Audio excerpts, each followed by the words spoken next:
Welcome to From the Bridges to the Beaches. I'm Christopher Basile. If you're thinking about moving to South Jersey, buying, selling, or just trying to figure out where you actually want to live, you're in the right place. I'll give you the real story, what homes cost, what each town is really like, and how to make smart moves in today's market. No fluff, no BS. Just real estate, real life, and real advice.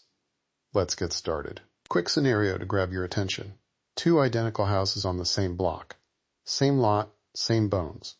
One is listed as move-in ready at $350,000. The other is a fixer at $300,000. On paper, the fixer saves you $50,000. Fast forward 6 months. You dropped $40,000 in unexpected repairs, lived with ladder access to the attic, and paid extra carrying costs while you fought for permits. Suddenly, that $50,000 looks a lot smaller. Short pause, which house actually leaves you with more money in the bank at closing? That's the question we'll answer today.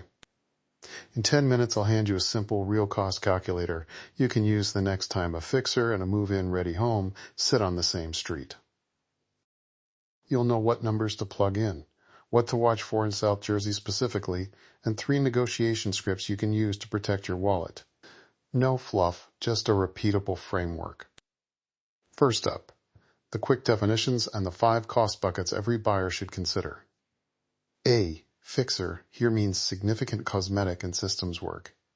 Think kitchen overhaul, new HVAC, major roof or electrical upgrades. A. Move-in ready. Home is cosmetically done. Systems functional and ready for normal living with minimal immediate expenses. Now the 5 cost buckets. 1. Repairs and renovation costs. 2. Permit, inspection, and diagnostic fees. 3. Carrying costs like mortgage, insurance, and utilities while you rehab. 4. Time and opportunity cost. What you could have earned or avoided by moving sooner. And 5. Resale risk. The chance that the work you do won't return the dollars you put in. Those 5 together are your real costs, not the headline price. Quick math note. Treat each bucket as a line item and be conservative on estimates. If a contractor quotes $8,000 for a kitchen, mentally add 15 to 25% for surprises. That buffer is where most deals go sideways. Good point. Okay, how do we use the calculator? Inputs you need. Purchase price, repair estimate, permit costs, expected days to complete, monthly carrying cost, and your desired profit or comfort buffer. Multiply daily carrying by days out of market. Add permitted costs and contingency, and compare that total to the move-in ready price. If the fixer's total cost is lower, it might be a winner. If not, walk away or negotiate harder. Now the upside, when a fixer-upper is actually the smarter buy. First, investors. If you can buy low, control costs, and flip or rent quickly, you win. In South Jersey, that's often true in up-and-coming neighborhoods near transit or school districts where comps are strong. Second, sweat equity for handy buyers. If you can do demo, painting, or trim work yourself, you convert labor hours into real savings. Third, financing and tax advantages.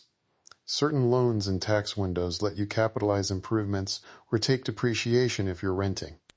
Numbers to anchor this. In many South Jersey shore towns, minor kitchen refreshes run $15,000 to $25,000. Full kitchens $30,000 to $60,000 depending on cabinets and layout. New roof? Figure $7,000 to $12,000 for a standard single family. HVAC replacement $5,000 to $9,000. These are ballpark ranges. Use the worksheet I mentioned later to plug in local estimates for your town. Laughing. And don't forget windows. Replace a bunch of old single-pane windows and suddenly you've got better comfort and lower insurance in some areas. But windows add up fast. Expect $500 to $900 per window installed if you go mid-range. Alright, the reality check.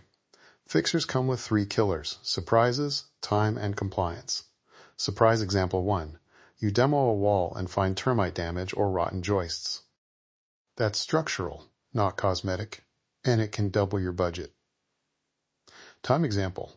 You expected 6 weeks, but contractor scheduling and permit backlog push you to 3 months. Carrying costs mount.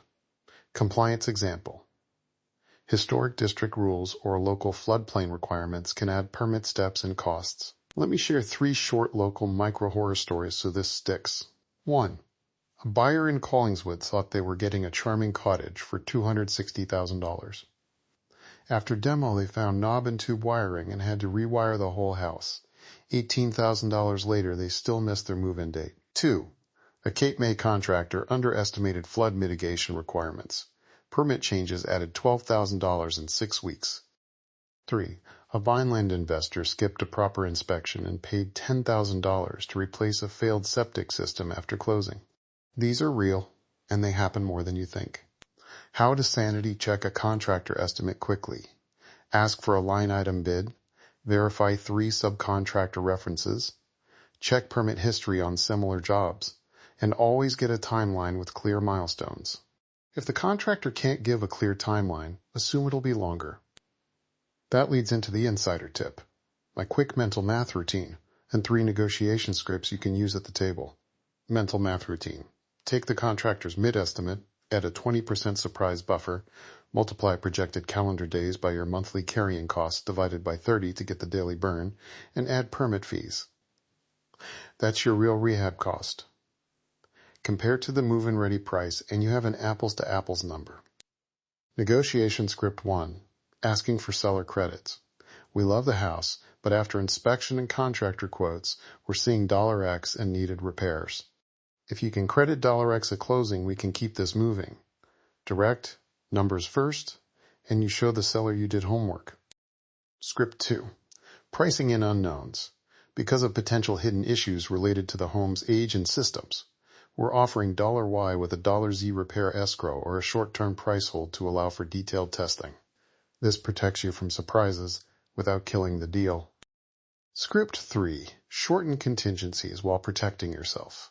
We're willing to shorten inspection contingencies to X days if we can add a clear list of specific inspections, structural, roof, HVAC, and walkaway rights if any reveal major defects. That keeps timelines tight but preserves safety. Short pause. Quick pacing note. Use these scripts early. Sellers respond better to concrete numbers and to buyers who show they've done math. And remember, in South Jersey, local knowledge matters. Flood zones, historic district rules, and municipal permit timelines vary town to town. If you want the worksheet I mentioned, the one that walks you through repair estimates, carrying costs, permit fees, and gives you a final per-line comparison, I've got that waiting at movingtosouthjersey.com. Use it for your address, plug in local contractor bids, and you'll see whether the fixer really saves you money or just eats your timeline. You can also book a quick consult with me there if you want a second set of eyes on a deal. Quick recap. Don't buy the price. Buy the math. Account for repairs, permits, carrying costs, time cost, and resale risk. Use conservative buffers, sanity check contractor bids, and use the negotiation scripts to protect yourself. A fixer can be a win, especially if you've got skills or a strong investor plan, but only when the numbers line up. Thanks for tuning in to From the Bridges to the Beaches with Christopher Basile, EE. If you're thinking about making a move in South Jersey, head over to movingtosouthjersey.com. You'll find guides on the best towns, home prices, and everything you need to get started. Until then, let's move smarter.